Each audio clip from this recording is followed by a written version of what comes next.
Hi guys, I hope you're well. As I may have mentioned before, I really want to get out a lot more videos than I do, mainly because when I was ill, I played more of this game than most people probably play in a lifetime, and helping other people to enjoy it kind of makes me happy, I guess. But I am a contractor at the moment because of my situation, and normally I don't have time to do it because the city job pays a lot more than YouTube does, unless you're a legend or someone. So, but I got a bit more time on my hands at the moment because I'm out of contract. So I wanted to post just maybe a two-part video on how to make a doomstack. Now, you might have seen my Catherine one. If you haven't, you can always go back and have a quick look at it before this. Legends just emailed me to say he's going to chunk it out in the next few days. And I'm always working on a whole bunch of different ones at any point in time. So this is my Manfred one. Now, the things you need to think about with a doomstack is because I think there's a lot of ones that people just don't know about. I mean, look at the Catherine one. I've played her so many times, and that only occurred to me, fairly recently. I don't know whether they changed the items or not. I think probably most lords in one shape or another could be turned into a one-man doomstack. But anyway, things to think about are, first of all, size. So size does matter, ladies. Unfortunately, that's why I never get past the third date. But it mainly matters in the sense of whether you're going to get shot with arrows or not. So, or any sort of range. So when you're small, you charge into the enemy and you tend not to get shot at because they don't want to hit their mates. Or they do fire artillery and it kills all their mates. So that's a really big benefit of small. Problem is, you then need a source of large damage. Catherine, it was obviously the mortis item. And with Manfred here, it's his magic. So I've got basically I've got Kairoses somewhere, etc. No, where are we? No, yeah, Kairos gives me +5. I got some physical resist. I didn't know I'd killed him yet. Actually, that's good. That's good. Mors of Pity gives me 8. Killing Bellicor will give me, I think, 8. And I get +15 from my own trait here anyway. So right now, when I'm full, which I'm not, I get 154, I think it is, when that's full. Which is more than enough. In fact, it's very likely that I'll end this fight with the same amount of magic as I started with. Because if anyone has infinite wins now, it's Manfred. So this is only my third fight solo as Manfred. And up here, the first fight was Clan Moors ambushing me with 4 stacks, and all of their regiments of renown were in there. It took me 3 attempts to kill them off. But that, unfortunately, I didn't save. So I'm always too trigger happy at the end of a battle, like big battle, that I always just press end and then go, oh shit, I can't save it. So yeah, so I thought it might be interesting to do a siege one because I like to build one-man doomstacks that you can use in the game, like throughout the game, because that's kind of, well, there's not much point to them otherwise. And I don't ever like Sword of Khaine unless it's Beastmen and possibly Slaanesh. So I thought it might be interesting just to do this and attack a settlement because, that's something slightly different. So again, I'm small. I could use the zombie dragon. Dragons, in my opinion, are still absolute turd. They never hit anything, and it's all very well. They've got more mass to get out, to escape fights, but you don't want to be escaping fights, you want to be winning fights. So utter crap. Hellsteed's quite good, but yeah, Foot is best for this current situation. So we've got his armor. This is basically the same as any sort of Trickster's Helmet thing, with a little bit more. It's got a regenerating flesh, and then the Sword of Unholy Power gives him a whopping 60% recharge. That's 2 arcane conduits plus reserves per second infinitely, as long as you're in melee. Magic attacks and a whole bunch of other useless stuff, but still more useless than the game's 3 items, which are all rubbish. So that's how the combo works. Talisman of Preservation, obviously. Black Periapt, again, is like a... I can never remember the name of this item. It's like the most common one, but the one that takes... You take damage and get loads of wins. Forbidden Rod, there we go, that's it. So it's like that, but you can just keep pumping it out and it doesn't take any damage, so it's great. So I use the Banner of Swiftness, partly because in lore, vampires are like super fast, so it feels odd walking around at like 33 speed. It's not showing there, that's his normal sport speed. But also you need to get around quickly and get to people with this one. It's a bit harder than the Catherine one because Catherine is kind of just like a rotation and you need to do it well, but it's quite simple. Whereas Manfred, as I learned during the Clan Moors battle, is a bit more... I've only just declared peace with them, so they're going to be pissed off, but I've already got 4 books and a gash. I need another one. Manfred's a bit more situational, so there's a lot of more decision making involved when you do it. And that's mainly based around what type of units are coming at you and what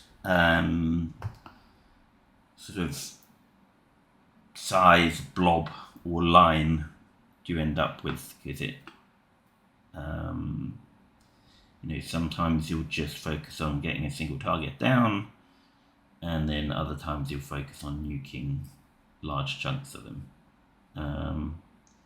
And a well-timed, because he gets plus 45% power to his spells. I think he gets plus 10 from Greater Arcane Conduit, and then plus 35, I think, from his button thing here. Activatable, sorry. I try and keep myself succinct, but as you can probably tell, I'm a bit of a rambler. Come on. People's at home watching this, hopefully.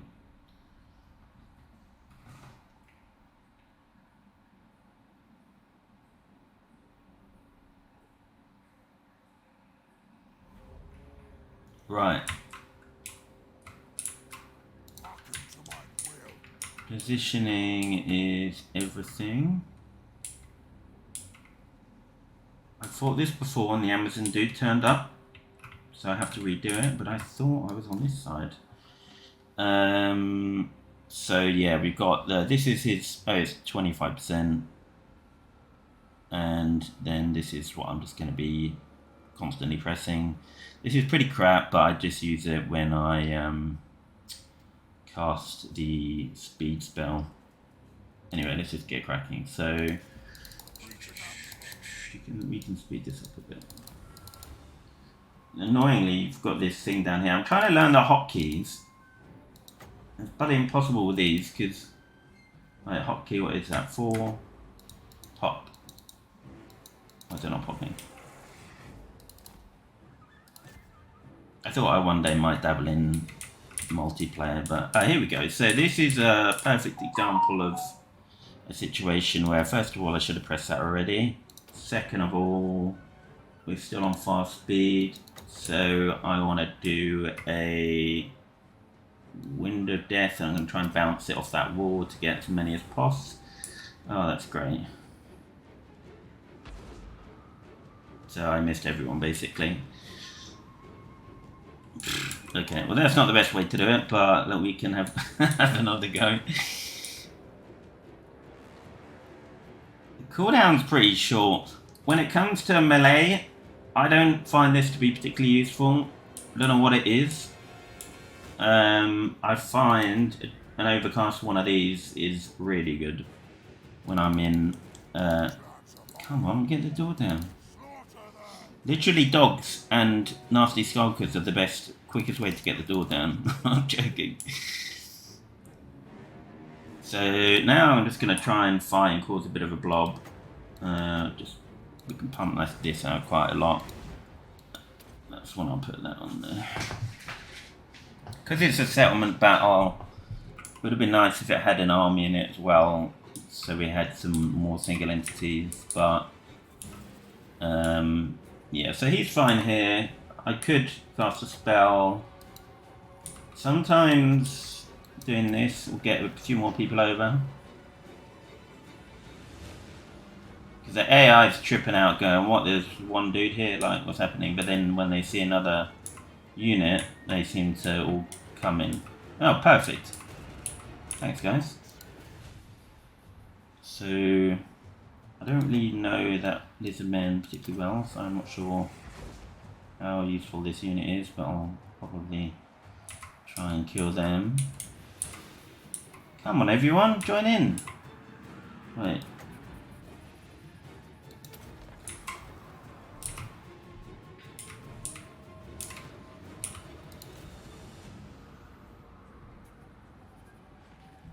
Right, this is good. So they're gathering in.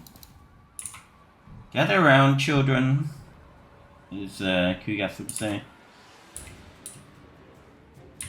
Yeah, that looks nice. That looks nice. We'll pop that. Often it's better to bounce it, but I think in this situation should.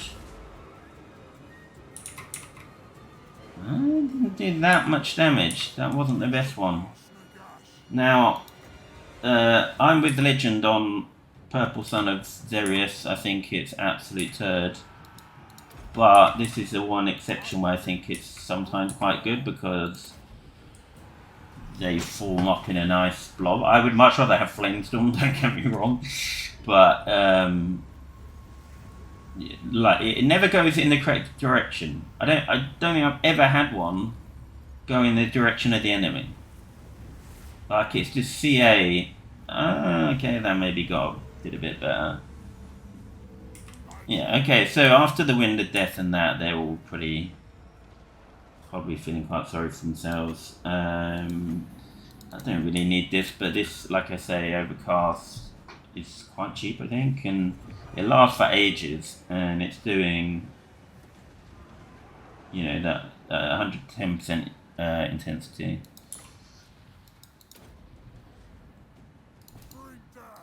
Doing.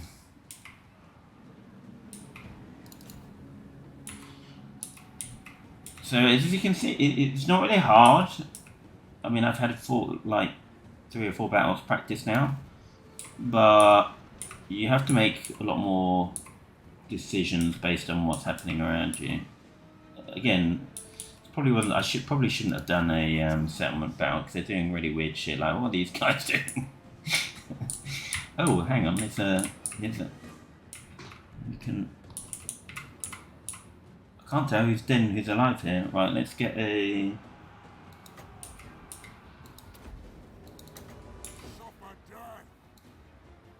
This should be a good one. Whenever I say that, it never is, but.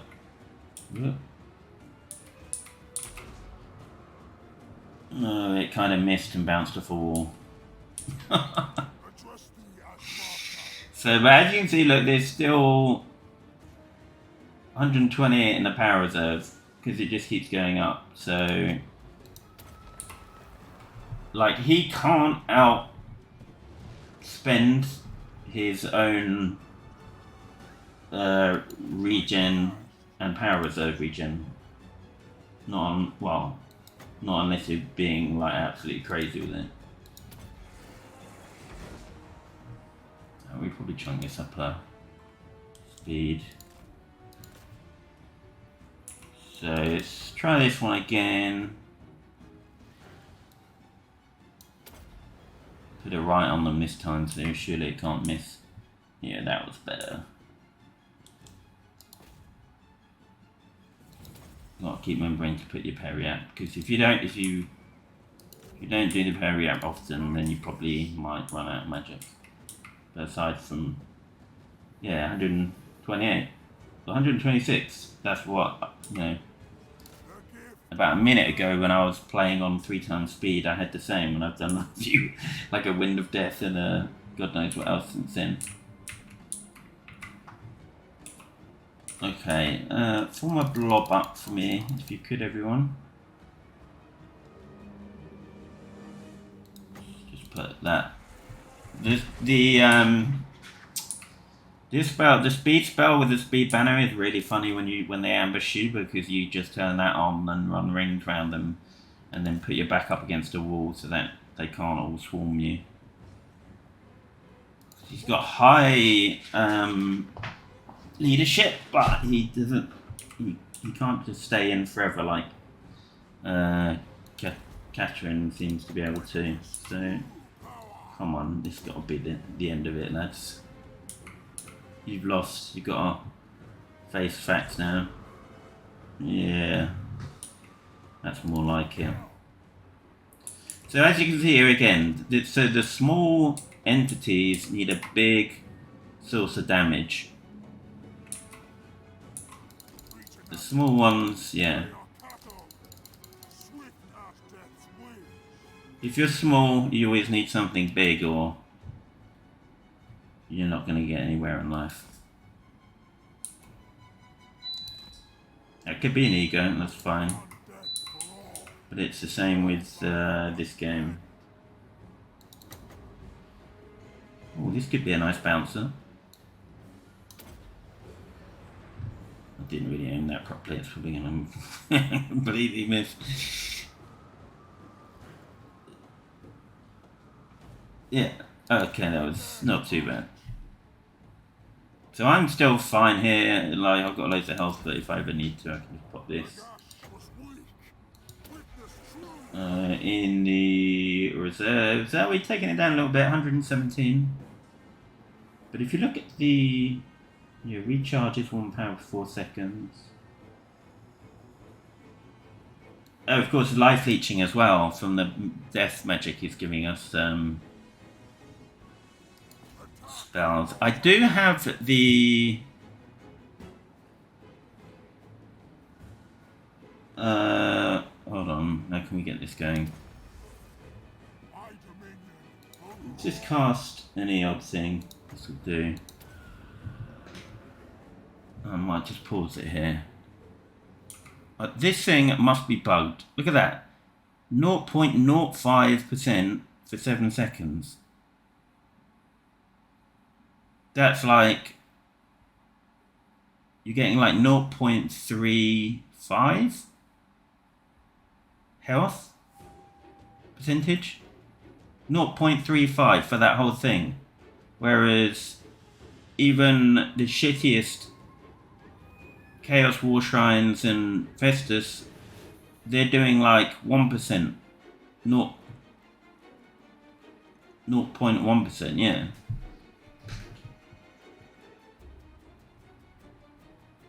I don't know. Maybe maybe I'm talking shit. I might have to cut that out of the video. We'll see.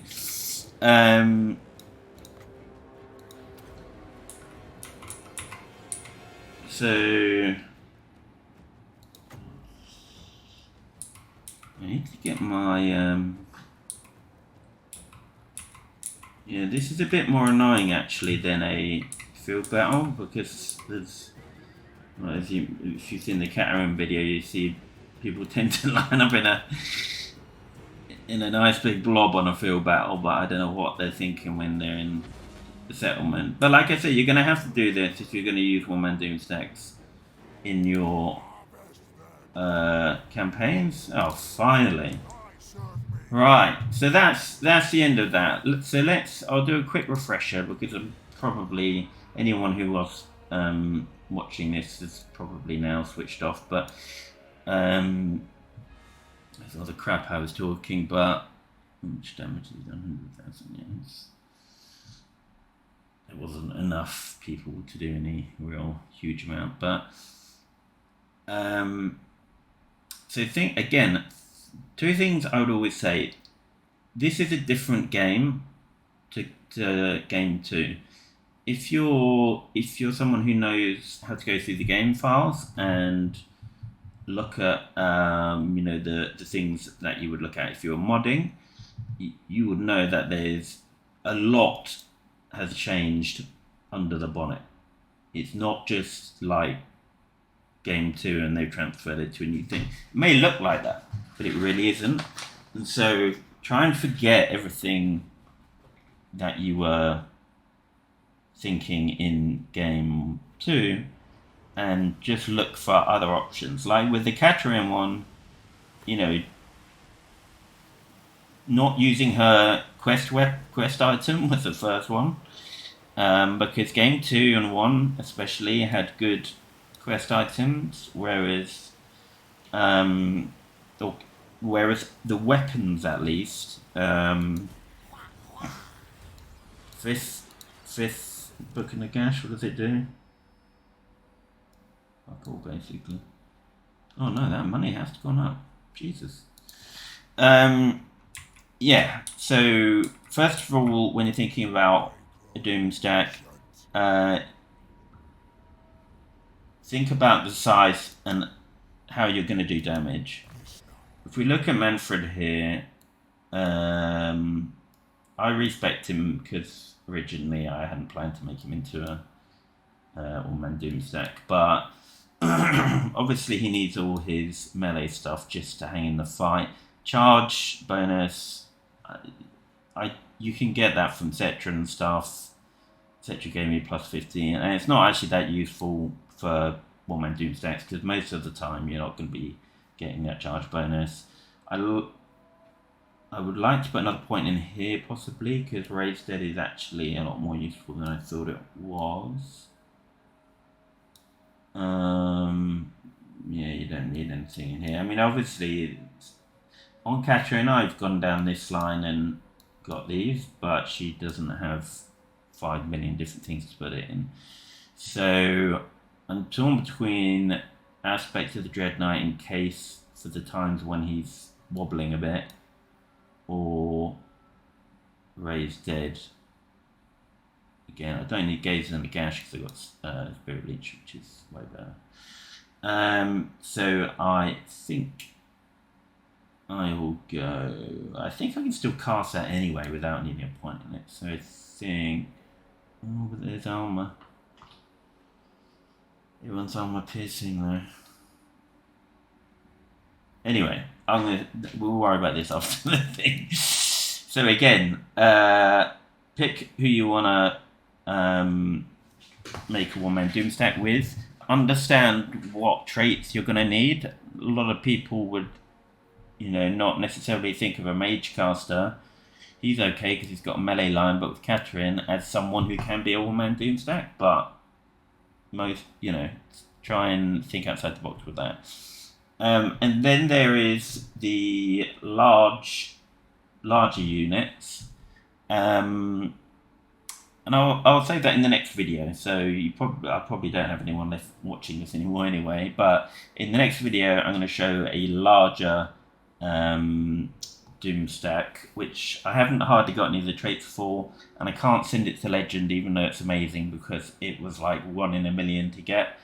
But I accidentally put a mod on to make Alistair better, and a couple of other mods, which means he will probably reject it, and also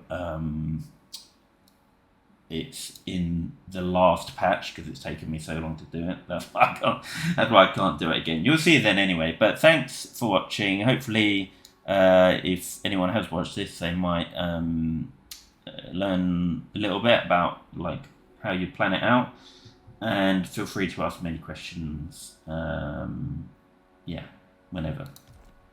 Great. Thanks very much.